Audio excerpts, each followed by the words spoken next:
This project is an educational tool that we have combined over 3 years of work, incorporating tree planting and shorebird awareness.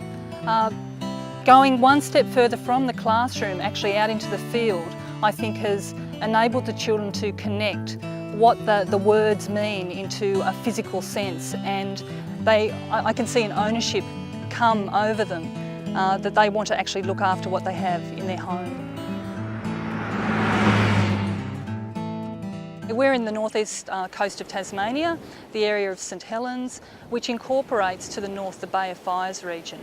The Bay of Fire regions is becoming very well known worldwide as a wonderful tourist destination because of its pristine environment.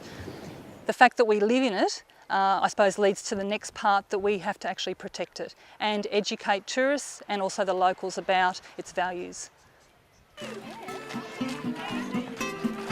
Our first stop today is Cosy Corner North. There's quite a few tourists here already, and this is the beginning of the tourist season. So when we go to our peak part of the season, the area is absolutely full of people.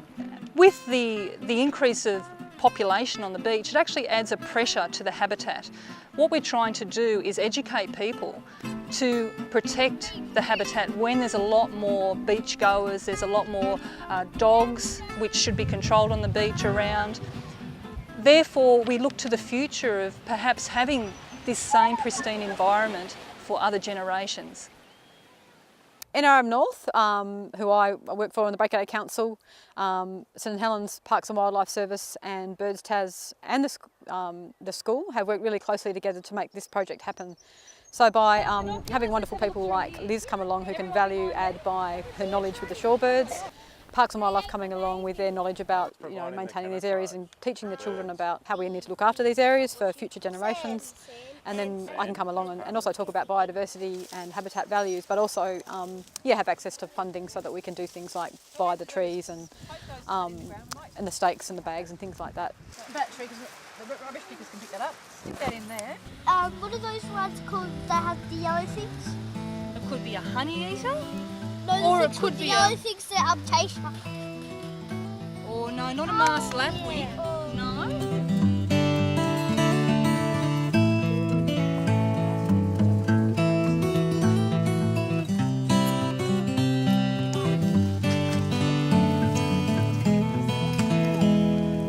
And it lays its eggs just like that. And how long would it take to hatch? Same question. 28 days. If it was a pied oyster catcher or a hooded plover, how long would it take? 28 days. 28 days, that's right. And as you can see around me, we've got some trees that Wendy Gill's class has planted, and they're coming along really well. They're looking good. We've been here today and just tidied them up and just checked the ones that we need to check and fix up. This primary dune system gets the most activity and human interaction, so you'll find these bare areas where the vegetation's just been worn away basically. So the students are doing an important job by putting the plants back where they used to be.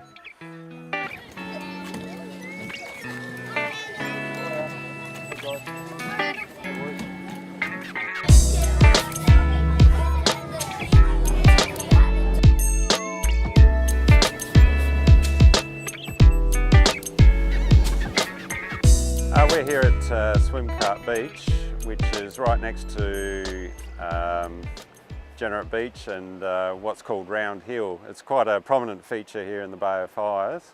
What about a red-capped plover, and what about the other one with a dark cap? A hooded plover. Excellent. Well done. So, who can tell me why they like to live here? What is their habitat? Does anyone know what a habitat is? Everyone, TJ. Normally at an ocean beach like this, we'd find species such as the hooded plover, the red-capped plover, and also the pied oyster catcher. If we look over onto the rocky areas, we might see a sooty oyster catcher. My name is Mason, and this is my hooded plover nest.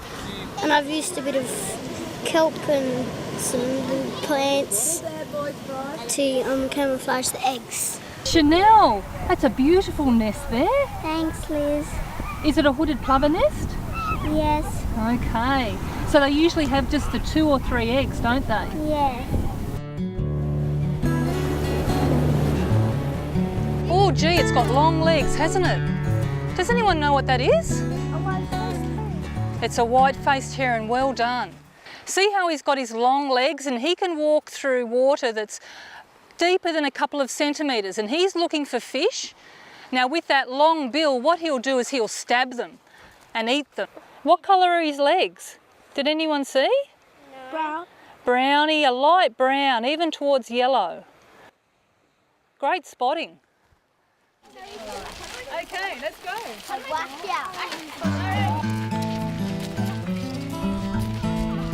We're at Humbug Point, which is a really different habitat for birds. What's happening here at the moment is something very special that you don't see very often. Out on that little barway, I can hear and see fairy terns. Fairy terns are very much a population that is declining all throughout Australia. In Tasmania we have approximately 200 pairs of fairy terns left and little terns only 10 pairs. So actually seeing them and hearing them here for their nesting season is really exciting.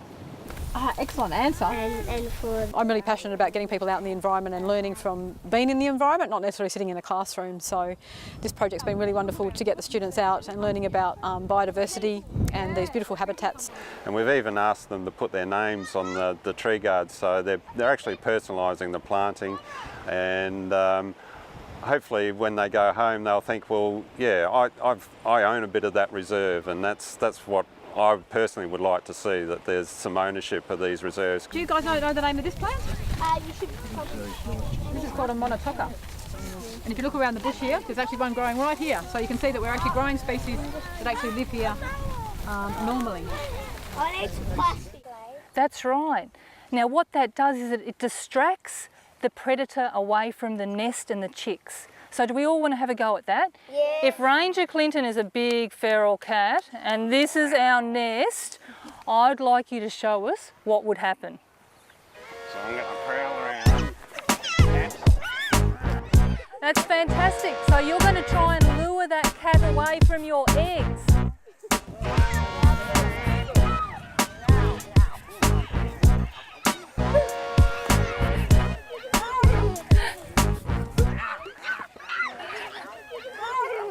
The outcomes of this, we're hoping that these students, as they grow older, will carry their knowledge of the coastal habitat and the shorebirds and the other animals that live in this area, and when they become teenagers and parents themselves, and a lot of them stay in this area, they will know the importance of preserving the coastal fringe and know how delicate it is, so that hopefully we can sustain this area for generations to come.